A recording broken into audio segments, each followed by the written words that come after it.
O som dos sinos ecoava pelas colinas como um prenúncio do destino. Cada badalada reverberava contra as pedras antigas da igreja de Santa Cecília, erguida há 3 séculos pelos primeiros colonos da região. Suas torres gêmeas rasgando o céu azul como dedos suplicantes erguidos aos céus. O bronze polido dos sinos, lustrado na véspera por mãos dedicadas, refletia a luz dourada da tarde de outono que banhava o vale com seu brilho melancólico. As flores brancas, rosas, lírios e jasmins, que enfeitavam cada banco pareciam tremer sob o peso da expectativa, suas pétalas delicadas exalando um perfume doce e enjoativo, que se misturava ao incenso antigo, que impregnava cada fibra daquele lugar sagrado. Os arranjos haviam sido feitos com esmero, custando uma pequena fortuna, cada composição um testemunho silencioso da riqueza e do poder das famílias envolvidas. Era o casamento do ano, talvez da década, possivelmente o evento social mais importante daquela geração inteira. A união entre o conde Álvaro de Montreval e a jovem Beatriz de Almeida Castanheira prometia selar alianças entre as 2 famílias mais poderosas da província, unindo terras, títulos e influências numa teia de poder que moldaria o destino de centenas, talvez milhares de pessoas. Dentro da igreja, o ar era denso e pesado, carregado não apenas com o cheiro de incenso e rosas frescas, mas também com o perfume caro das damas, essências francesas, águas de colônia inglesas, pomadas perfumadas trazidas de além-mar. As mulheres da alta sociedade ajeitavam seus vestidos de seda importada, tecidos que chegavam em navios depois de meses de viagem, em cores que só a riqueza podia comprar.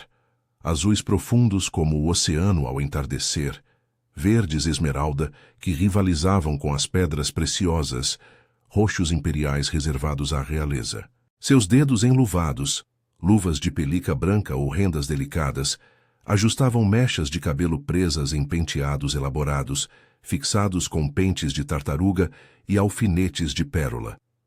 Cada uma daquelas mulheres era um monumento à ostentação cuidadosamente calculada, uma declaração visual de status e poder.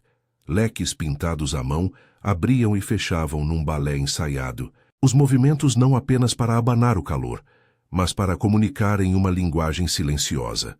Flertes, aprovações, julgamentos. Os homens conversavam em tons baixos, mas firmes, sobre negócios e política. Discutiam acordos comerciais que seriam firmados após a união, terras que mudariam de mãos, favores que seriam trocados. Para eles, aquele casamento era menos uma celebração de amor e mais uma transação comercial de proporções épicas. As crianças sentavam-se quietas e desconfortáveis em seus trajes formais, olhos curiosos vagando pelas esculturas de santos que os observavam das colunas. A própria arquitetura do lugar parecia julgar os presentes, lembrando-os de que, apesar de todo o poder terreno, havia algo maior observando. O padre, paramentado com suas vestes cerimoniais bordadas a ouro, aguardava ao altar com as mãos entrelaçadas, o rosto solene compondo a imagem perfeita da autoridade divina. Do lado de fora, sob um céu que começava a tingir-se de cinza, Helena permanecia parada entre as árvores do bosque adjacente à igreja. Suas raízes antigas e retorcidas emergiam da terra como veias expostas, criando sombras dançantes sob o vento que começava a soprar com insistência crescente. Seus dedos apertavam o tecido surrado do xale que cobria seus ombros. Era um xale que pertencera à sua mãe, uma das poucas posses que mantivera após sua morte. O tecido, outrora de um azul alegre, havia desbotado para um cinza pálido, mas ainda carregava um leve aroma de lavanda que sua mãe costumava usar. O vestido simples de algodão denunciava sua condição tão claramente quanto uma marca a ferro em brasa. Não havia seda, não havia rendas, não havia adornos. As mangas compridas cobriam braços marcados por anos de trabalho árduo, pequenas cicatrizes de queimaduras da cozinha, calos das horas intermináveis carregando baldes de água, lavando roupas, esfregando pisos. Mas era o ventre arredondado, proeminente e inegável sob a fazenda clara, que a marcava como aquilo que a sociedade mais desprezava. uma mulher caída, grávida e sem marido. Helena colocou a mão sobre o ventre, sentindo o bebê se mexer. Um movimento suave, reconfortante. 6 meses carregando aquela vida dentro de si, 6 meses de silêncio forçado, 6 meses escondendo-se nas sombras da grande mansão, onde servira desde os 8 anos de idade. Ela conhecia cada canto daquela propriedade. Havia crescido ali, aprendendo a ser invisível, a antecipar necessidades antes que fossem verbalizadas, a desviar os olhos quando os senhores passavam. E durante esses 6 meses de gravidez, aquela invisibilidade tornara-se sua única salvação. Usando xales mais largos, mantendo-se em quartos mal iluminados, trabalhando apenas à noite quando os outros dormiam, ela conseguira esconder o que não poderia ser escondido para sempre. Mas agora, vendo os últimos convidados entrarem na igreja, Helena sabia que o tempo da rendição havia chegado. O casamento aconteceria dentro de minutos. Álvaro juraria fidelidade a outra mulher, e seu filho se tornaria oficialmente um segredo impossível de manter. Ela fechou os olhos e sentiu o bebê se mover novamente, um movimento decidido. Uma vida que merecia mais do que o peso da vergonha e do abandono. Uma vida que tinha um pai que estava prestes a jurar fidelidade eterna a outra mulher. O órgão começou a tocar. As notas graves preencheram o ar com solenidade, anunciando a entrada da noiva. A música ecoava pelas colinas, anunciando para todo o vale que a cerimônia estava começando. Helena abriu os olhos, e algo dentro dela se rompeu. Era apenas a última réstia de dignidade que ainda lhe restava, a certeza de que não poderia deixar que aquela mentira se consumasse sem ao menos tentar dizer a verdade. Seus pés se moveram antes que sua mente pudesse impedi-los. Atravessou o caminho de pedras irregulares que levava à entrada da igreja. Subiu os 5 degraus de mármore que brilhavam sob o sol vespertino, sentindo suas pernas tremerem com cada movimento ascendente. As grandes portas de carvalho maciço, entalhadas com cenas do Antigo Testamento, Adão e Eva sendo expulsos do paraíso, Noé e o dilúvio, Moisés recebendo as tábuas da lei. Ela empurrou as portas. Precisou usar ambas as mãos, todo o peso de seu corpo magro, para mover aquelas massas de madeira pesada. As dobradiças rangeram.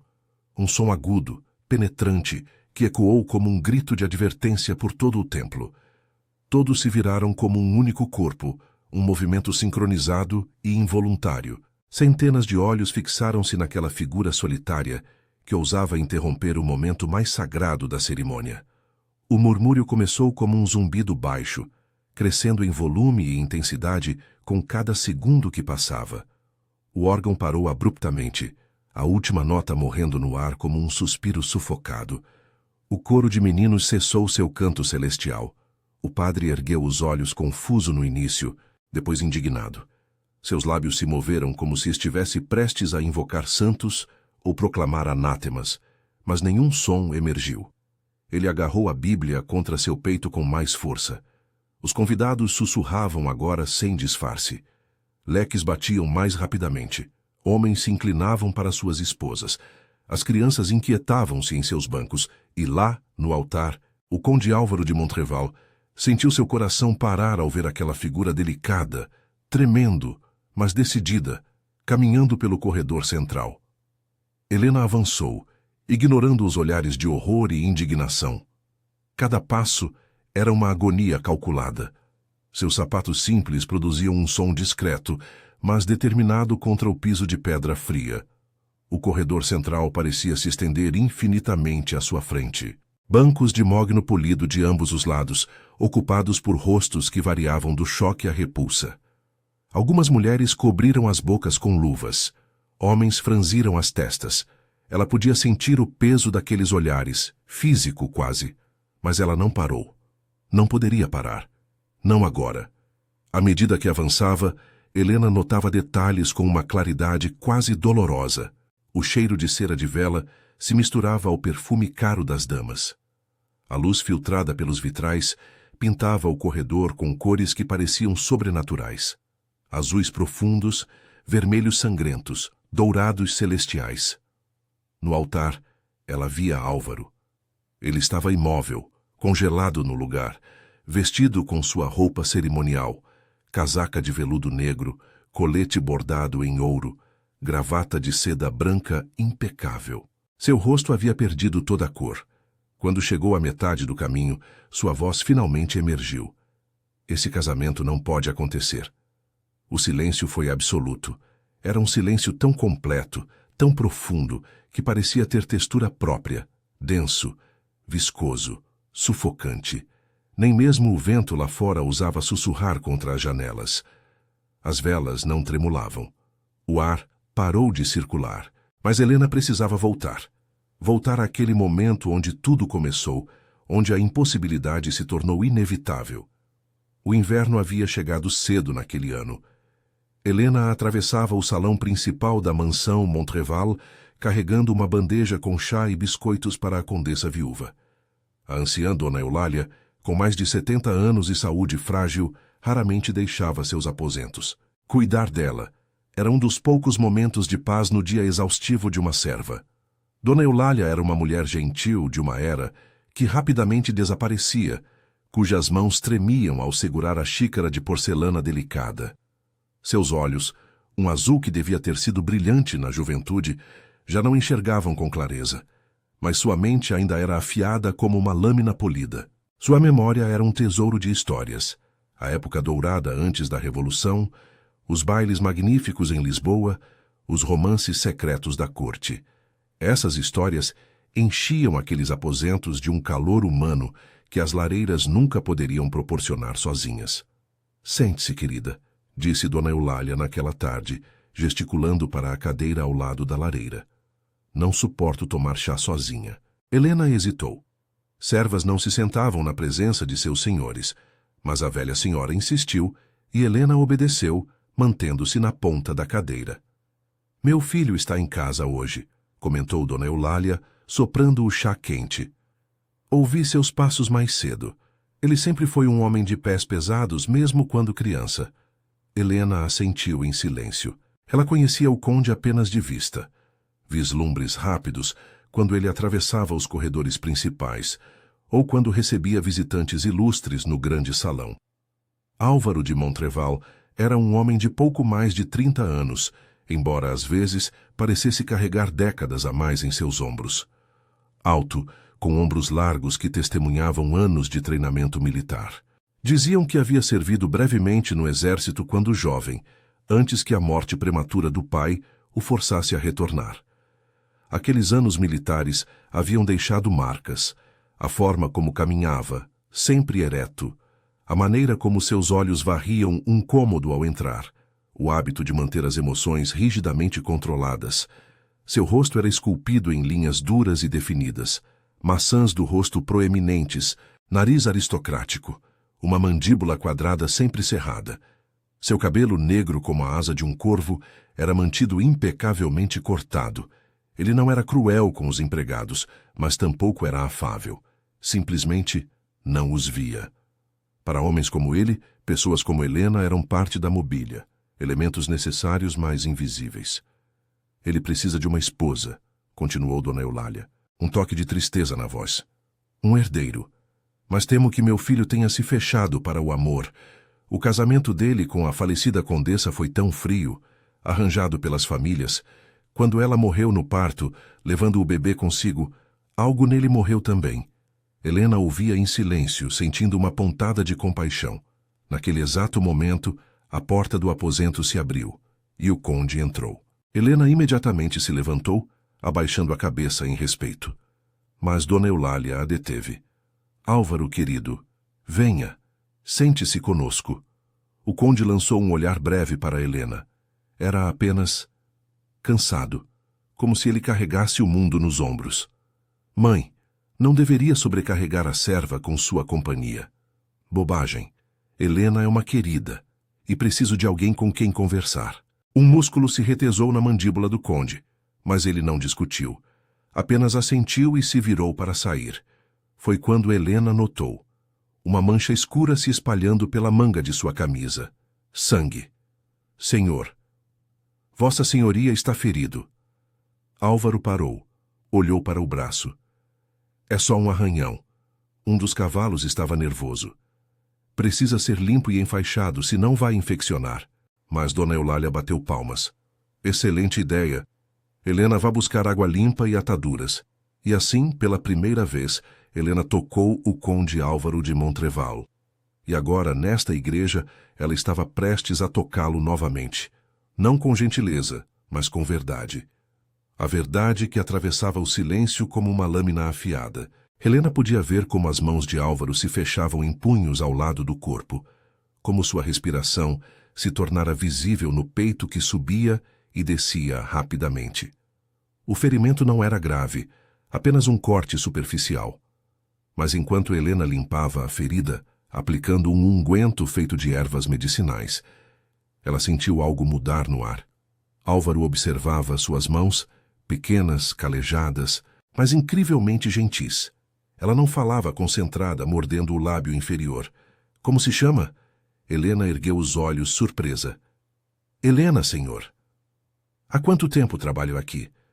Desde criança, senhor. Minha mãe era a lavadeira. Quando ela morreu, fui mantida por caridade da vossa família. Álvaro assentiu lentamente. E seu pai? Helena abaixou os olhos. Morreu há 3 meses. Era ferreiro na vila. Meus pêsames. Foram as 2 primeiras palavras gentis que alguém lhe dissera desde o enterro. Helena sentiu os olhos arderem, mas conteve as lágrimas. Pronto, senhor. A ferida deve sarar em poucos dias. Álvaro olhou para o braço enfaixado, depois para ela. Obrigado, Helena, seu nome. Ele havia dito seu nome. Foi um momento breve, insignificante para o mundo. Mas para Helena, foi a primeira vez que alguém naquela casa a viu como uma pessoa. Beatriz, radiante em seu vestido de noiva branco, virou-se lentamente. O movimento foi como assistir uma escultura ganhar vida. Primeiro o corpo, rígido, depois o pescoço, e finalmente o rosto. Primeiro a confusão. As sobrancelhas perfeitamente arqueadas se franziram levemente. Depois, o reconhecimento. Os olhos endureceram até se tornarem pedras de gelo. E, finalmente, a fúria. Uma vermelhidão começou a subir de seu pescoço, tingindo as faces de porcelana. Suas narinas se alargaram como as de um animal acuado. Os músculos de sua mandíbula se contraíram tão fortemente que era possível ver os tendões sob a pele delicada. O buquê de rosas brancas tremeu violentamente. Como ousa? Sua voz saiu estridente, quebrando o silêncio como vidro se estilhaçando. Guardas, tirem essa criatura daqui. Nos dias que se seguiram, Helena notou uma mudança sutil. O conde começou a visitar a mãe com mais frequência, e sempre que ela estava lá ele ficava um pouco mais de tempo. Uma noite após Dona Eulália ter adormecido, Helena encontrou Álvaro na biblioteca anexa. Ele estava debruçado sobre uma mesa, cercado de papéis e documentos. Perdoe-me, senhor. Não sabia que estava aqui. Não precisa pedir desculpas. Venho aqui quando preciso pensar. Helena começou a se retirar, mas sua curiosidade falou mais alto. Posso perguntar? No que Vossa Senhoria pensa? Álvaro ergueu os olhos surpreso. Em dívidas, em responsabilidades, em casamentos arranjados que devo aceitar para salvar o nome da família. Vossa Senhoria vai se casar? Em breve. A família Castanheira propôs uma aliança. A filha deles, Beatriz, é jovem, educada e apropriada. A palavra apropriada soou como uma sentença. Que Deus abençoe vossa união. Álvaro a observou por um longo momento. Você acredita em Deus, Helena? Acredito que há algo maior do que nós, Senhor. Algo que vê nossa dor mesmo quando os outros não veem. E esse algo se importa? Espero que sim. O silêncio que se seguiu foi denso. Então, Álvaro voltou aos seus papéis e Helena saiu, sentindo que algo irreversível havia começado. Mas antes que qualquer homem pudesse se mover, Álvaro ergueu a mão. Parem! Sua voz ecoou com tal poder que todos congelaram. O eco reverberou pelas paredes de pedra, ricocheteando pelos arcos góticos, sendo amplificado pela acústica perfeita, até que parecesse vir de todos os lugares ao mesmo tempo. O silêncio que se seguiu foi diferente. Se o primeiro silêncio havia sido de choque, este era de medo. Medo do desconhecido, medo do que viria a seguir. O outono chegou trazendo chuvas frias. Álvaro começou a deixar livros para Helena, volumes sobre história, poesia, filosofia. Nunca disse nada diretamente, apenas os deixava em lugares onde ela poderia encontrá-los. Helena devorava cada página nas poucas horas livres que tinha. Era como se um mundo novo se abrisse diante dela. Uma noite, ela o encontrou novamente na biblioteca. A chuva batia forte contra as janelas e o fogo na lareira crepitava suavemente. Gostou de Camões? Helena se aproximou timidamente. É avassalador. As palavras dele sobre o amor parecem doer e curar ao mesmo tempo. Álvaro finalmente olhou para ela. Você sabe ler muito bem. Quem te ensinou? Minha mãe. Ela dizia que mesmo que nosso corpo pertencesse a outros, nossa mente poderia ser livre. Sua mãe era sábia. Helena se sentou em uma cadeira distante. Por que deixa os livros para mim? Álvaro fechou o volume que segurava. Porque você me lembra que ainda existe beleza no mundo. Sua companhia com minha mãe, a gentileza com que trata todos, é algo raro. E eu quis retribuir da única forma que sabia. Não deveria dizer essas coisas, senhor. Por quê? Porque fazem com que eu esqueça meu lugar. Álvaro se levantou e caminhou até a janela. Seu lugar. Que conceito tirânico, decidido por nascimento, imutável, inquestionável. Ele se virou para ela. E se eu disser que não me importo com lugares? Então Vossa Senhoria seria um mentiroso. Porque se importa sim. Importa-se tanto que vai se casar com uma mulher que nunca amou, apenas porque é o que se espera. A verdade daquela acusação o atingiu como um soco. Você não entende? Entendo perfeitamente. Entendo que o mundo dos senhores é uma prisão tanto quanto o nosso. A diferença é que a prisão de vocês tem paredes douradas. Foi a primeira vez que ela o confrontou, e em vez de raiva, Álvaro sentiu respeito. Você é extraordinária, Helena. E antes que qualquer um dos dois pudesse impedir, ele fechou a distância entre eles e a beijou. Ele desceu do altar com passos medidos. Os degraus de mármore pareciam simbolizar a descida de seu pedestal social. Seus sapatos produziam um eco rítmico contra a pedra. Cada passo ressoava como uma batida de tambor, marcando o fim de uma era. Toque, toque, toque. Aquele som se tornava ensurdecedor. Não era possível ouvir nenhum suspiro, nenhum farfalhar de tecido, nenhum ranger de banco. Apenas os passos. Toque, toque, toque. Helena podia ouvir seu próprio coração batendo, um ritmo frenético. Podia ouvir o sangue correndo em seus ouvidos, um rugido surdo. Podia ouvir a própria respiração de Álvaro, pesada e controlada. Beatriz permanecia congelada ao lado do altar. Seu rosto havia passado do vermelho para uma palidez mortal. Seus lábios tremiam de forma incontrolável, abrindo e fechando. Seus olhos, arregalados em horror absoluto, haviam se enchido de lágrimas. O véu pendia esquecido e torto. Um fio de cabelo havia escapado do penteado perfeito caindo sobre seu rosto. Foi um beijo desesperado, impróprio, impossível. Um beijo que violava todas as regras sociais. Quando se separaram, Helena estava chorando. Não podemos. Isso não pode. Eu sei. Álvaro sussurrou. Mas por esta noite, deixe-me fingir que podemos. E naquela noite, sob o som da chuva e o calor da lareira, duas almas solitárias se encontraram. Foi reconhecimento. A compreensão profunda de que, apesar de todas as diferenças, eram iguais em sua solidão. Helena sabia que aquilo terminaria em dor, mas por aquelas poucas horas, ela permitiu-se sonhar. Helena foi discretamente transferida para uma ala isolada da propriedade, uma pequena casa de hóspedes que raramente era usada. Oficialmente, ela estava cuidando de uma parente distante da família. Apenas alguns empregados mais antigos e de confiança sabiam a verdade. Os meses que se seguiram foram os mais estranhos da vida de Helena. Ela vivia em um limbo, não mais serva, mas também jamais senhora. Tinha conforto material, comida farta, roupas adequadas, até alguns livros para passar o tempo.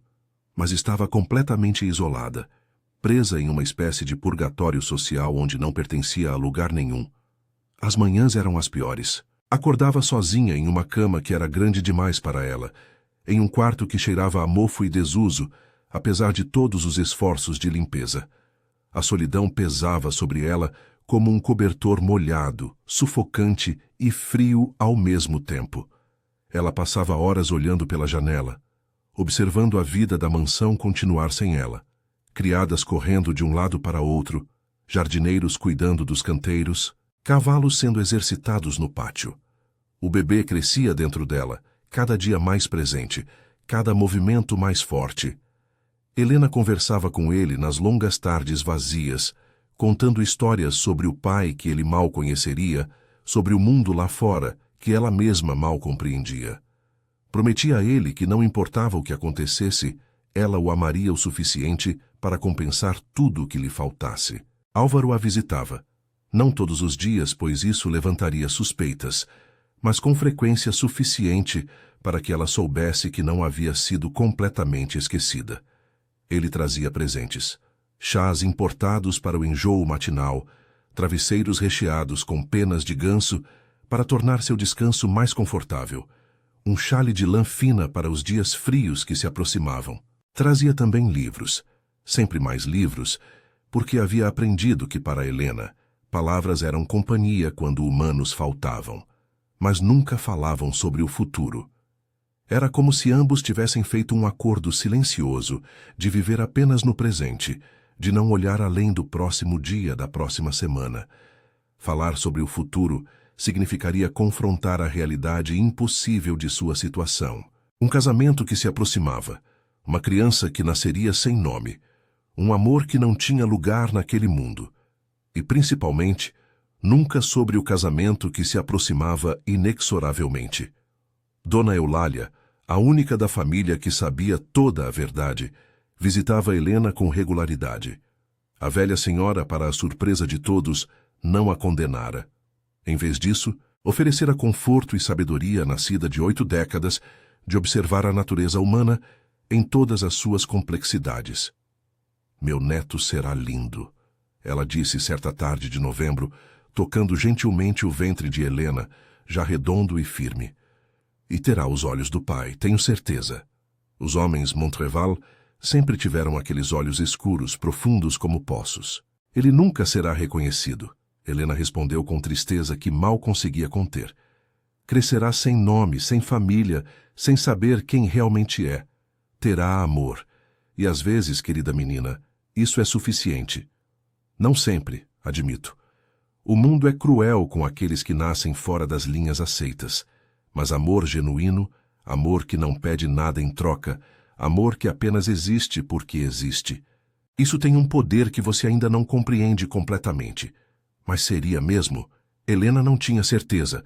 Como o amor poderia ser suficiente quando o mundo inteiro conspirava para esmagar aqueles que ousavam amar fora dos limites estabelecidos?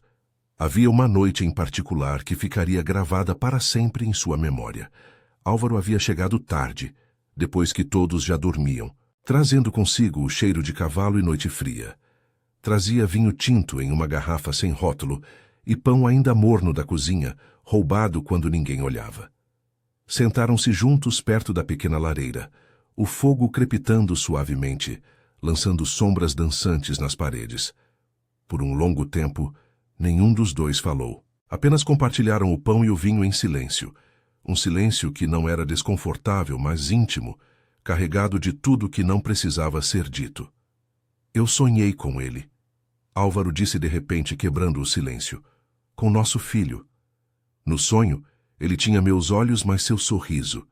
E eu o segurava, e nada mais no mundo importava. Não havia títulos, não havia obrigações, não havia julgamentos. Apenas eu, você e ele. Uma família». Helena sentiu lágrimas rolarem. Lágrimas que vinha contendo há meses, que represava atrás de uma barragem de resignação forçada. «Não faça isso. Não me dê esperanças que não pode cumprir. É cruel demais. Não é esperança falsa. É». Ele lutou para encontrar as palavras certas, seu rosto contorcendo-se com o esforço de expressar emoções que raramente permitia a superfície. «É um desejo impossível. Desejo que pudéssemos ser uma família de verdade, que eu pudesse apresentá-lo ao mundo, dizer, este é meu filho e estou orgulhoso dele. Mas vivemos em um mundo que jamais permitiria isso. Não assim, não agora. Mas talvez. Ele parou, como se percebendo que estava dizendo demais, prometendo demais. Não, Helena o interrompeu, sua voz firme apesar das lágrimas. Não faça promessas que não pode cumprir. Não por mim, mas por você. Porque quando você quebrar essas promessas, e você quebrará porque não terá escolha, a culpa te destruirá. E eu não quero isso. Eles ficaram em silêncio por um longo momento, o peso de futuros impossíveis pressionando sobre eles. Então Helena sentiu o bebê se mover, um movimento forte, inconfundível, como se a criança dentro dela estivesse protestando contra toda aquela tristeza. Dê-me sua mão, ela disse, pegando a mão grande e calejada de Álvaro e colocando sobre seu ventre. Ele sentiu. O pequeno chute, a vida crescendo ali, real e tangível. E algo dentro dele se quebrou completamente. Todas as barreiras cuidadosamente construídas ao longo de anos, desmoronando em um instante. Pela primeira vez desde que era criança, Álvaro de Montreval chorou. Não lágrimas delicadas e contidas, mas soluços profundos que sacudiam todo o seu corpo. Chorou pela vida que nunca viveria, pelo filho que nunca poderia reconhecer publicamente, pela mulher que amava, mas jamais poderia ter. Chorou por todas as escolhas erradas que havia feito e pelas escolhas certas que não tinha coragem de fazer. Helena o abraçou, deixando que ele liberasse anos de emoções reprimidas, anos de viver sob o peso de expectativas impossíveis. E naquela noite, pela primeira vez, ela percebeu que talvez ele sofresse tanto quanto ela, que sua prisão, embora dourada, era tão real quanto a dela. 2 semanas antes do casamento, Beatriz de Almeida Castanheira chegou à mansão Montreval para os preparativos finais. Era uma jovem de 20 anos, linda de uma forma calculada e artificial. Cabelos dourados sempre impecavelmente arrumados em mechas, que pareciam esculpidas, pele de porcelana que nunca vira um dia de trabalho ao sol, postura de quem fora treinada desde o berço para ser a esposa perfeita de um homem poderoso. Ela era educada no sentido mais estrito da palavra, versada em francês e italiano, hábil ao piano, conhecedora de etiqueta e protocolos sociais. Mas havia algo frio em seus olhos azuis, uma dureza que nenhuma quantidade de sorrisos praticados conseguia disfarçar completamente. Era alguém que sabia exatamente o que valia no mercado matrimonial e estava determinada a obter o preço máximo por si mesma. Tratava os criados com a condescendência típica de quem jamais precisara fazer nada por si mesma, que via pessoas como Helena como pouco mais que móveis que falavam. E tinha uma habilidade perturbadora de perceber detalhes que outros ignoravam, de farejar segredos como um cão de caça farejando presa. No terceiro dia de sua estadia, enquanto explorava a propriedade com a propriedade de quem já se considerava dona, Beatriz notou movimento na casa de hóspedes. Uma sombra atrás de uma cortina, fumaça saindo da chaminé em uma construção que supostamente estava vazia. "O que há ali?" perguntou a uma das criadas mais jovens. Seu tom casual, mas seus olhos afiados. "Apenas uma parente distante da família, senhora," a criada respondeu, mas seu nervosismo era palpável. "Está doente e precisa de repouso." Mas Beatriz não era tola. Nascera em um mundo de intrigas e segredos, aprendera desde cedo a ler nas entrelinhas, a perceber quando algo não se encaixava. A forma como a criada desviou os olhos, o nervosismo na voz, o rubor súbito que tingiu suas faces. Havia algo errado ali. Naquela noite, durante o jantar formal, uma refeição de 7 pratos, servida em porcelana fina, com vinho importado e conversas superficiais sobre o tempo e política, ela questionou Álvaro diretamente, sua voz doce, mas seus olhos calculistas. "Querido, ouvi dizer que temos uma hóspede na propriedade. Não deveria visitá-la. Seria indelicado não me apresentar." Álvaro quase engasgou com o vinho, sua mão tremendo levemente ao pousar a taça. "Não é necessário. Ela precisa de descanso, e visitas podem perturbar sua recuperação." "Compreendo." Beatriz sorriu, mas o sorriso não alcançou seus olhos. Ainda assim, parece estranho manter alguém tão isolada, a menos que... Ela fez uma pausa estudada, saboreando o desconforto de Álvaro. Haja razões particulares para tal privacidade. O olhar que trocaram foi carregado de subentendidos. Beatriz sabia. Talvez não todos os detalhes, talvez não os nomes ou as circunstâncias exatas, mas sabia que havia um segredo. E segredos ela aprendera desde cedo. Eram armas poderosas quando brandidas no momento certo. Nos dias que se seguiram, a presença de Beatriz na mansão tornou tudo infinitamente mais difícil. Álvaro mal podia visitar Helena sem arriscar ser descoberto. As visitas se tornaram raras, apressadas, carregadas de tensão que deixava ambos exaustos. Helena sentia a mudança. Sentia-o se afastando, não por falta de afeto. Ela sabia que ele ainda se importava, mas por pura necessidade de sobrevivência social. Ele estava sendo puxado de volta para aquele mundo de obrigações e aparências, e ela estava sendo deixada para trás, sozinha com um segredo que crescia dentro dela a cada dia. E então, a 5 dias do casamento, quando as flores já estavam sendo entregues e o bolo já estava sendo confeitado, tudo desmoronou de vez. Uma das criadas mais jovens, movida por inveja ou talvez apenas por crueldade casual, o tipo de mesquinhez que floresce quando pessoas sem poder encontram alguém ainda mais vulnerável, deixou escapar a verdade para Beatriz. Não todos os detalhes, mas o suficiente. Havia uma mulher grávida escondida na propriedade, e o bebê era do conde. Beatriz não explodiu em fúria, como muitas mulheres teriam feito. Isso seria vulgar, descontrolado, impróprio para alguém de sua posição.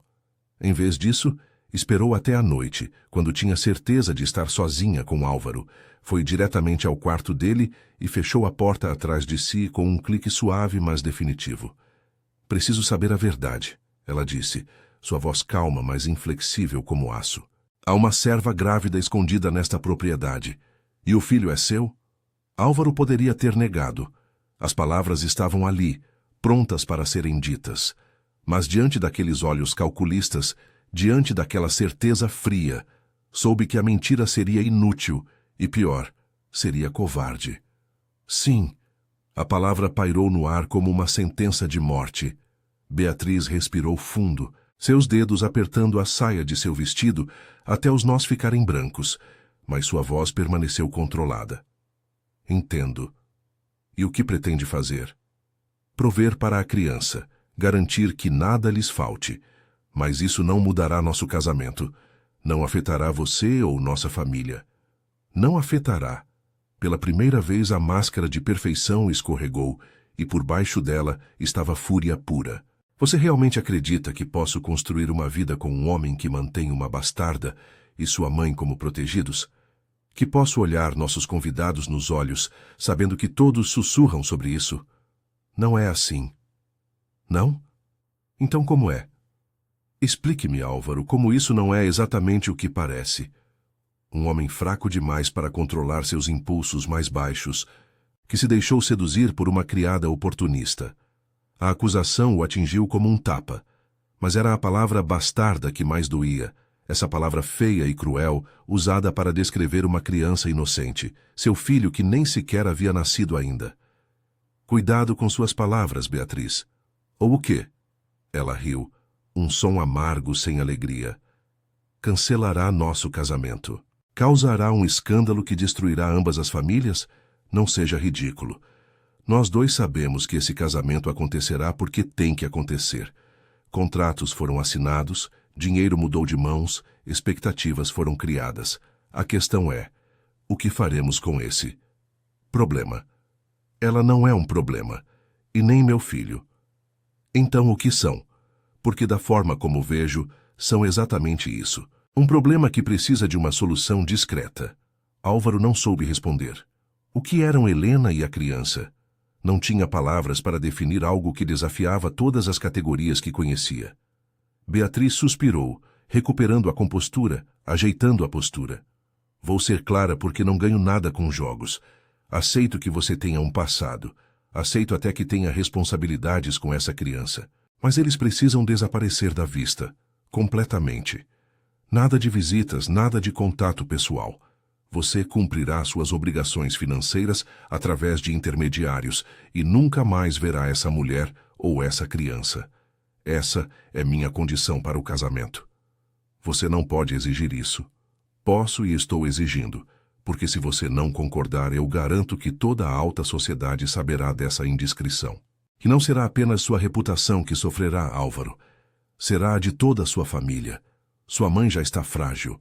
Você realmente quer que ela passe seus últimos dias envergonhada, sabendo que seu filho se tornou objeto de ridículo? Era chantagem pura e simples, mas era eficaz. Álvaro sentiu o chão fugir sob seus pés.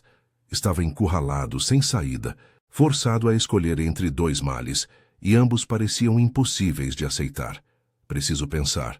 Tem 3 dias, porque se essa mulher aparecer no dia do casamento, se houver qualquer escândalo, juro por tudo que é sagrado que você se arrependerá pelo resto de sua vida.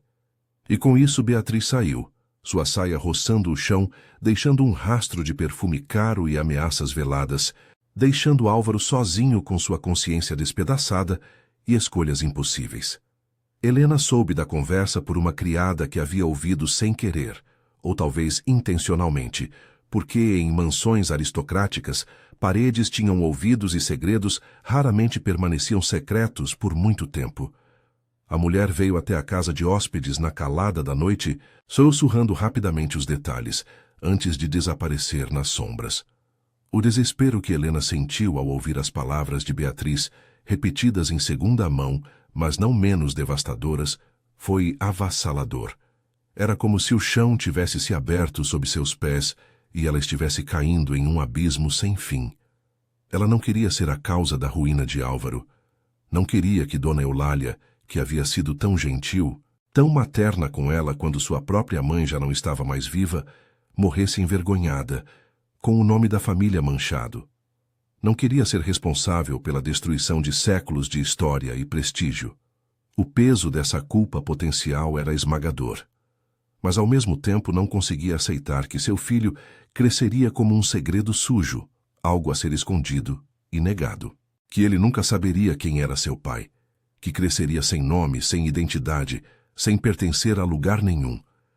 Que ela passaria o resto da vida olhando por cima do ombro, escondendo-se, vivendo como uma sombra.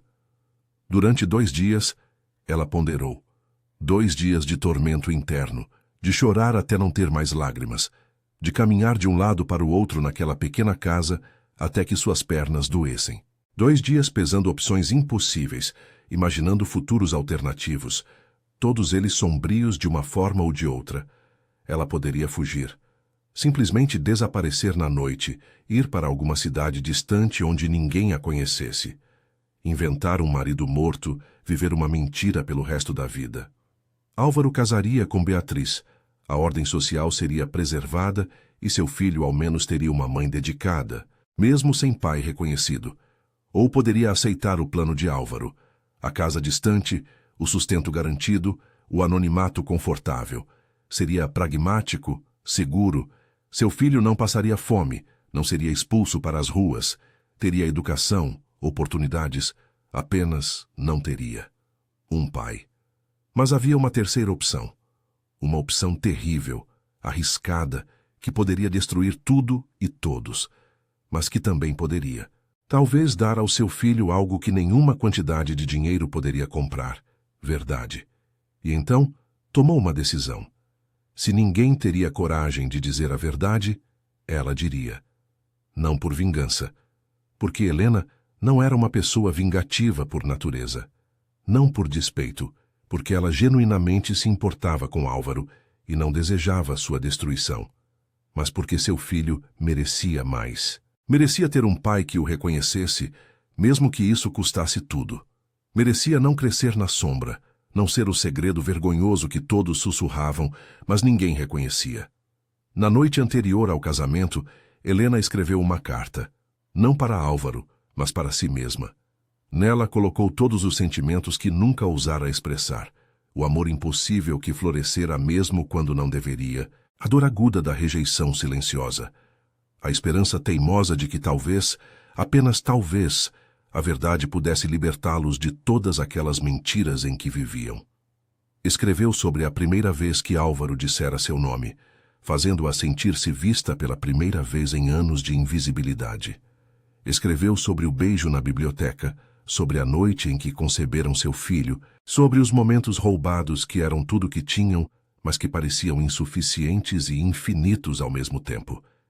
E escreveu sobre seu filho, ainda não nascido, sobre as promessas que fazia a ele em silêncio, sobre o tipo de mundo que ela queria criar para ele. Um mundo onde verdade importasse mais que conveniência, onde amor fosse mais forte que medo. Quando terminou, dobrou a carta cuidadosamente e a guardou junto ao seu coração. E então fez as malas. Não muitas coisas, porque nunca tivera muitas coisas. Apenas o essencial. Algumas roupas, o xale de sua mãe, o rosário que ganhara na primeira comunhão. E esperou que o amanhecer trouxesse coragem suficiente para fazer o que precisava ser feito. Quando chegou diante dela, Álvaro parou. A diferença de altura entre eles era marcada. Ele alto e imponente, ela pequena e vulnerável. Mas havia algo na postura dela que transmitia uma dignidade que toda a riqueza de Beatriz não poderia comprar. Álvaro olhou em seus olhos, aqueles olhos gentis que o haviam visto verdadeiramente quando ninguém mais via, e finalmente compreendeu. Tratava-se de escolher entre a mentira confortável que sustentava seu mundo e a verdade inconveniente que poderia destruí-lo. E pela primeira vez em sua vida, Álvaro de Montreval escolheu a verdade. Ela não está mentindo. O filho é meu. O murmúrio que explodiu foi como uma barragem se rompendo. Gritos indignados, exclamações de horror se misturavam em uma cacofonia ensurdecedora. Mas Álvaro não se importou, continuou. Há meses, em um momento que não ouso chamar de fraqueza, aproximei-me desta mulher. E sim, ela carrega meu filho. Um filho que reconheço e pelo qual assumo total responsabilidade. Beatriz soltou um som que não era bem um grito, nem bem um soluço. Era algo primitivo, visceral. Suas mãos voaram para cobrir a boca. Lágrimas finalmente transbordaram. Você ousa me humilhar assim? Diante de todos? Álvaro virou-se para ela. Havia tristeza genuína em seus olhos, mas também firmeza inabalável. Peço perdão pela desonra, Beatriz. Você não merecia isso. Mas não posso me casar construindo nossa união sobre uma mentira. Mentira? Ela quase gargalhou, um som histérico. A única mentira aqui é essa farsa que você chama de honra. Você escolhe uma serva em detrimento de mim? De sua família? Escolho a verdade. E escolho assumir as consequências dela. O pai de Beatriz avançou com os punhos cerrados. Isso é uma afronta intolerável. O casamento está cancelado. Sua família pagará caro por essa humilhação. Aceito as consequências. A família Castanheira saiu da igreja em procissão indignada. Muitos dos convidados o seguiram. Em minutos a igreja se esvaziou. Restaram apenas Álvaro, Helena, o padre perplexo e alguns empregados fiéis.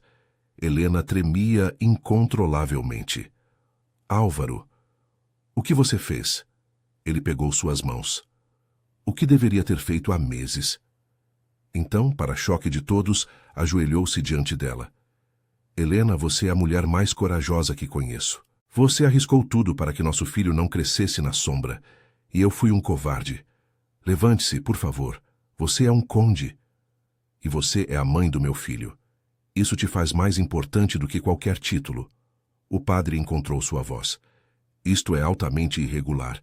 A igreja não pode sancionar. Não estou pedindo sua sanção agora. Mas um dia, padre, voltarei a esta igreja. E quando voltar, será para me casar com esta mulher. Com toda a honra que ela merece. Você perdeu tudo. E ganhei algo muito mais valioso. Minha consciência em paz. E uma família real, construída sobre verdade. Os dias que se seguiram ao escândalo foram brutais. A notícia se espalhou como fogo, de propriedade em propriedade. O conde que rejeitara uma noiva de boa família para assumir um filho bastardo de uma serva tornou-se o assunto mais comentado. Muitos cortaram relações. Convites foram cancelados. Acordos comerciais desfeitos. A família Castanheira usou toda a sua influência para isolar os Montreval. Mas Álvaro não vacilou. Instalou Helena na ala principal da mansão. Contratou os melhores médicos para acompanhar a gravidez. Dona Eulália não apenas apoiou a decisão do filho, como se tornou a maior defensora de Helena. Meu filho finalmente agiu como um homem de verdade, não como um fantoche social. E essa moça tem mais dignidade no dedo mindinho do que muitas das chamadas damas. Mas nem tudo era aceitação. Muitos dos empregados viam Helena com ressentimento. Como ousava uma delas ascender tanto? Helena sentia o peso daqueles olhares. Nunca se sentiu confortável em seu novo papel. Usava os vestidos simples que sempre usara, evitava as áreas mais nobres da casa e tratava todos com a mesma gentileza de antes. Mas havia algo que mudara: sua postura. Não era mais a cabeça sempre baixa, os olhos no chão. Agora, ela olhava de frente. O bebê nasceu em uma noite de tempestade violenta, 3 semanas depois do escândalo. A tempestade havia chegado ao anoitecer, trazendo consigo ventos que uivavam e trovões que sacudiam as fundações da mansão. As dores começaram ao entardecer. Helena estava no salão de música quando sentiu a primeira contração, uma onda de dor que começou em suas costas e roubou seu fôlego. A segunda contração veio 15 minutos depois, mais forte, e a terceira, 10 minutos após aquela. Helena foi levada aos aposentos preparados para o evento. Álvaro insistiu em permanecer próximo, desafiando todas as convenções. Ficou do lado de fora do quarto, caminhando inquieto. Ele sobressaltava-se a cada grito de dor que atravessava a porta. Helena, que sempre fora tão contida, não conseguia conter os sons que escapavam, enquanto seu corpo trabalhava para trazer aquela nova vida ao mundo. Dona Eulália estava presente, segurando a mão de Helena. Você é forte, querida. Mais forte do que imagina. Foram horas de trabalho de parto, horas intermináveis de dor, de exaustão, de medo. Mas quando o primeiro choro do bebê finalmente ecoou pelo quarto, tudo mais deixou de importar. É um menino saudável e forte. Ouçam como chora, pulmões poderosos. A parteira envolveu a criança em tecidos macios e limpos antes de colocá-lo nos braços de Helena. Álvaro entrou quase derrubando a porta. Seus olhos foram direto para Helena, exausta, mas radiante, e então para o pequeno pacote em seus braços. Ele se aproximou devagar. Posso? Helena sorriu e estendeu o bebê. E quando Álvaro segurou seu filho pela primeira vez, algo dentro dele se completou. Ele é perfeito. Absolutamente perfeito. Olhem como ele segura meu dedo. Ele sabe que sou seu pai. Dona Eulália murmurou. Finalmente, meu filho encontrou o que procurava. Uma família de verdade. A vida na mansão Montreval havia encontrado um novo ritmo. O bebê, batizado como Eduardo, crescia saudável e curioso, enchendo aqueles corredores antes silenciosos com sons de vida. Helena, embora ainda não oficialmente casada com Álvaro, a igreja exigia processos burocráticos intermináveis, era tratada por todos como a senhora da propriedade. O isolamento social aos poucos começou a se dissolver. Algumas famílias retomaram contato. A história do conde ganhava tons quase românticos nos sussurros dos salões. Beatriz casou-se 6 meses depois com um barão mais velho. Pelos relatos que chegavam, vivia uma vida de aparências perfeitas e felicidade duvidosa. Helena, sentada na biblioteca, amamentava Eduardo enquanto observava Álvaro trabalhar. A luz da tarde entrava em raios dourados. Era uma cena doméstica, simples, mas imbuída de uma paz que nenhum dos dois jamais conhecera. Em que pensa? Em como tudo mudou, em como a vida pode surpreender até nas circunstâncias mais impossíveis. Álvaro sorriu, deixando a pena de lado e se aproximando. Você se arrepende de ter ido à igreja naquele dia? Helena considerou a pergunta seriamente. Não sei. Às vezes, nas noites em que não consigo dormir, pergunto-me o que teria acontecido se eu tivesse ficado escondida. Seria mais simples. Provavelmente. Seria mais seguro? Certamente. Mas teria sido honesto? Teria sido justo com Eduardo? Permitir que ele crescesse sem conhecer seu pai? Não. Então não. Não me arrependo. Foi aterrorizante. Imprudente. Mas permitiu que Eduardo tivesse o que eu nunca tive. Um pai presente, um nome, uma família. Álvaro se ajoelhou ao lado dela. Eu me arrependo. Me arrependo de cada dia que desperdicei preocupado com o que os outros pensariam, de cada momento que não passei ao seu lado por medo. Mas prometo, Helena, que vou passar o resto da minha vida compensando isso. Você já compensou. Ao fazer a escolha mais difícil, você já compensou. Eduardo terminou de mamar e soltou o mamilo, fazendo um pequeno som de satisfação. Helena o ajeitou contra seu ombro. Vou colocá-lo para dormir. Deixe-me, você precisa descansar. Observar Álvaro carregar delicadamente o filho até o berço, cantarolando baixinho. Isso enchia o coração de Helena. 2 anos depois, Álvaro e Helena se casaram oficialmente. A igreja, pressionada pela persistência do conde, finalmente cedera. Eduardo, agora uma criança de quase 3 anos, correu pelo corredor da igreja, perseguindo borboletas. Dona Eulália observava com lágrimas de alegria. Não foi o casamento grandioso que Álvaro deveria ter tido. A igreja estava decorada de forma simples, flores silvestres colhidas pelos campos, velas simples de cera de abelha. Mas quando ele segurou as mãos de Helena e proferiu os votos, havia mais verdade naquelas palavras do que em 1000 cerimônias pomposas. Prometo amá-la e honrá-la, não porque a sociedade espera, mas porque escolho todos os dias escolhê-la, porque você me ensinou que coragem não é ausência de medo, mas agir apesar dele. Porque você me mostrou que dignidade não vem de títulos, mas de caráter. Helena respondeu com voz clara. E eu prometo ser sua companheira, sua igual, não sua sombra. Prometo criar nosso filho para que ele saiba que amor verdadeiro é aquele que resiste aos julgamentos, que persiste nas adversidades, que escolhe a verdade mesmo quando a mentira seria mais fácil. O beijo foi suave, quase tímido, mas carregado de significado. Quando saíram da igreja mão dada com Eduardo correndo à frente, o sol rompeu as nuvens. E naquele momento, Helena pensou em todas as mulheres como ela, as invisíveis, as esquecidas.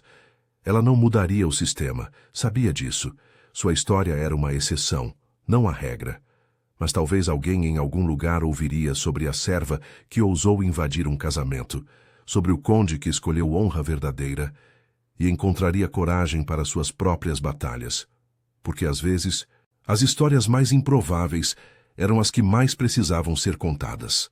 Não para oferecer falsas esperanças, mas para lembrar que dignidade e coragem não eram privilégios de nascimento, eram escolhas. Escolhas difíceis, dolorosas, que custavam tudo, mas no final eram as únicas escolhas que realmente importavam. E assim, sob um céu que prometia chuva, mas entregava sol, Helena e Álvaro caminharam para casa. Não para um castelo de contos de fadas, mas para uma vida construída sobre verdade, respeito mútuo e amor conquistado.